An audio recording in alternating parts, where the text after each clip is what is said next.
So what is up, guys? My name is Movement6. Welcome back to the channel. Welcome back to a new video. We're gonna we're gonna keep it light here today because, as you can see in the back and over here, let me just move the camera just a bit for you guys, so you can see. Hello, Batman. It's my Batman door for the Batcave. It's almost done. Everything is in boxes, and Friday on October 4th, 7:30 a.m. lawyers are going to pull up, and we're going to pack and move to the new home. And I'll put some pictures here so you can see what we're working to. It's going to be staggering. It's going to be absolutely fantastic. That's why I don't have a lot of gameplay right now, because also my game capture card is in boxes, and well, okay, it is what it is. I just have to work with the tools we have now. On the other side, when I'm in the new studio, I will do a review on my new Samsung QLED. I bought the 900R series, the 75-inch QLED 8K, and what a machine it is, guys. It's staggering. It's enormous. The amount of technique and artificial intelligence that is in there to make sure that a 4K signal jumps to 8K is staggering. Everything looks so sharp. It's bizarre, really. I will also give maybe a bit more in-depth review of Ghost Recon Breakout, but in all fairness, I did install. I do have a lot of gameplay from it, but I de-installed it. I still need to get my head around this one. I don't think I like it. That's my first impression, but I need to give a solid opinion on that and not just say, oh, I don't like it. No, I just want to give you more reasons on why I don't like it. But to keep it light here, this is something that has drawn my attention. You know, Mario Kart. I've bought a Switch not so long ago, and I'm a sucker for my Switch. I'm a sucker for Mario Kart. I'm a sucker for Nintendo in general. I play a lot of my PS4, then on my Switch, and with a huge distance, I'm using my Xbox. So when the first Mario game came to mobile, and I now have a huge competitive process with my daughter of that Mario game, which is pretty well crafted, although it was hugely expensive. It was $10 to purchase it directly from the App Store. But as it seems, I'm now getting my ass kicked by a 7-year-old on my own phone with a game that I should be better in, right? Mario. I played it first on the 8-bit, but okay. So when Mario Kart on mobile was announced, it got my attention. Now, this is a game that you can really play on the go if you don't have your Switch in your back pocket. The only downside is that these guys now went full Activision, I would say. And that is, surprisingly enough, a very strange maneuver I didn't expect from Nintendo. They monetized the hell out of this game. And of course, the first Mario game, despite the fact that it's really good, didn't sold so well. And I think we could all see that coming, right? $10 for a game in an app store is pretty well priced for an environment that, well, I also find it very expensive. You know, on a mobile platform, $10 for a game. That's why it didn't really sell so well. But Andrew Webster from The Verge, you see, made a very strong article on this process of Nintendo and Mario Kart. So let's just quickly go through it. Mario Kart 2 couldn't have come at a worse time. A week ago, the surprisingly excellent launch of Apple Arcade, which is indeed excellent, reminded people just how good mobile gaming could be when developers no longer had to worry about squeezing in ads or in-app purchases. And that to me is, it's also the subscription models you get nowadays with mobile platform games or apps.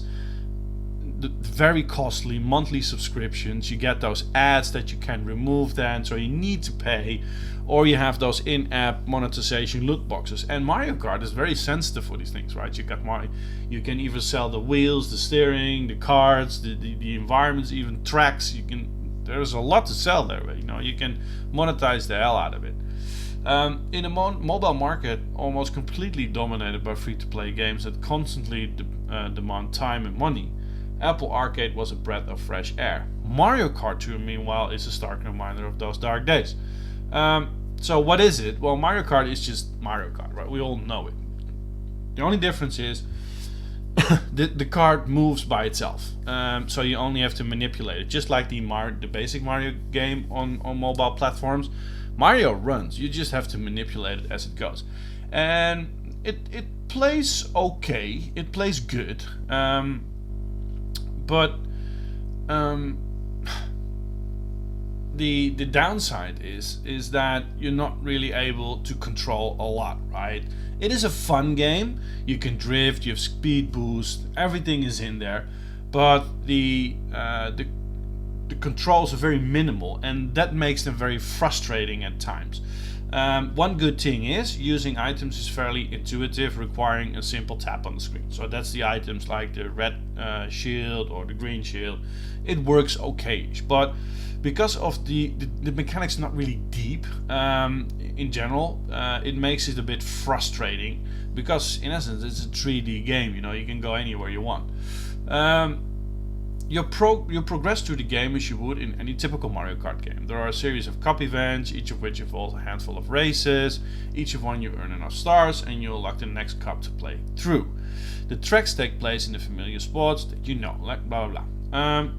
The core is bland and inoffensive, doing just enough to feel like Mario Kart. The problem is, so much as the game feels designed around monetization, and that's exactly what I felt as well, as opposed to just being a fun game.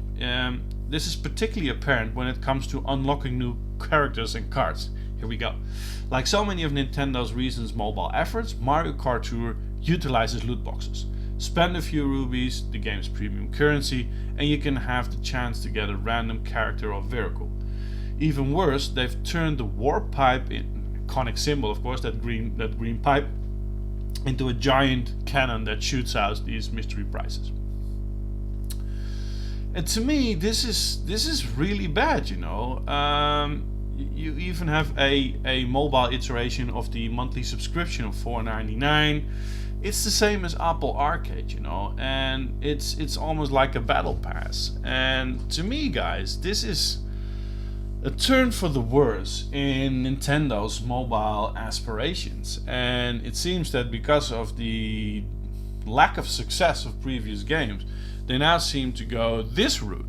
And for me, it's so pitiful to see that especially a company that is designed to target families, kids sometimes, but it's a family system, right? It's a system that has very likable games, the Marios, the Donkey Kongs, Luigi's Mansion, but also it has very great epic adventures like Zelda, right? Above all, it's a family system. Take this family system-ish thinking to the mobile platform, and what they do is just try to get every freaking dollar out of a kid's back pocket, but eventually it's going to be mom's and dad's back pocket. So to me, this is a really turn for the worst. And as I said in a few other movie videos I made on Call of Duty and on monetizations, it seems that the reason it's being offered is that for some weird reasons people are falling for it constantly. So I can rant all I want. Other YouTube creators can rant all they want, but it seems that people do want this. Call of Duty, I set the example, 800 million in 3 months in this fiscal year in monetization microtransactions. And let's see what it does, guys. But I think it's painfully to see that a company like Nintendo is pulling this off as well. Now guys, as said, it was a bit of a light adventure for me here on the vid. I'm moving homes, everything is in boxes here. I'm really keen on hearing what you guys think about this process that Nintendo is now undertaking. I will come back to you with a new vid in the coming few days on the move itself, and just on the finalizations on closing the studio here, and then we're off to the new studio, new adventures, guys. So if you like the channel, like the video, slap a like, put on the notifications. But for now, it's Movement 6 out and back to the madness.